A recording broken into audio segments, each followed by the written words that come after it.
So mga tol, matapos pong impresibong panalo po sa dati pong nakakalaban po sa ating pambatong Unified WBA at IBF Super Bantamweight World Champion Marlon Tapales, itong si Muradjon Akhmadaliev kontra sa knockout artist na si Ricardo Espinosa Franco na ginanap po sa Monte Carlo kahapon, kung saan niya binugbog ng walang kahirap-hirap itong si Espinosa mga tol.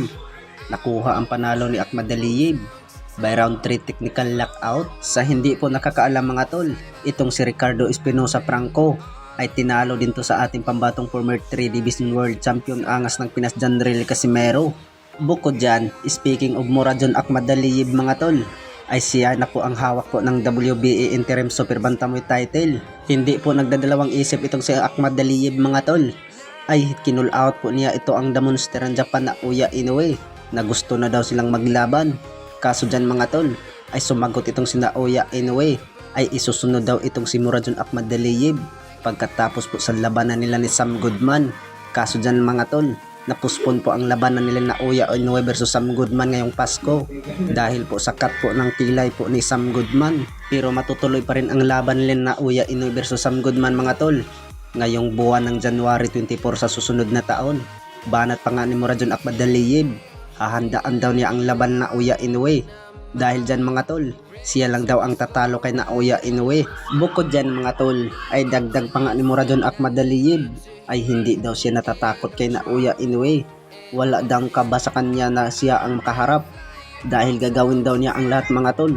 Dahil gusto daw niyang durugin itong si Naoya Inoue sa ibabaw ng lona. Ano kaya sa tingin niyo mga tol? Kaya kayong durugin ni Muradjon Akhmadaliev itong si Naoya Inoue? Sa kabilang banda ay iba din ang napuspon ngayong buwan ng December 30 na gaganapin din sana sa Japan bilang exhibition. Ang pambato ng Golden Boy promotion ng knockout artist na si Ryan Garcia versus Rokia Anpo.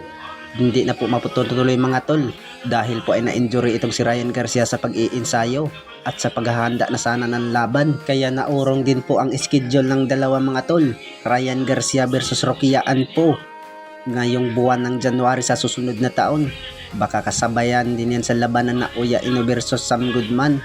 Magandang laban din yan mga tol dahil nakita mo natin ang galawan ni Ryan Garcia dahil may power punches din ito. Sa kabilang banda, ang ating pambatong former 3 Division World Champion angas ng Pinas Janril Casimero ay may sumabog po na rumors na may laban daw ang angas ng Pinas Janril Casimero mga tol ngayong buwan ng Marso sa susunod na taon. Ang makakalaban niya mga tol, ang isang Puerto Rican boxer na si Abel Ortiz. Pero hintayin na lang natin mga tol ang final announcement sa labanang yan.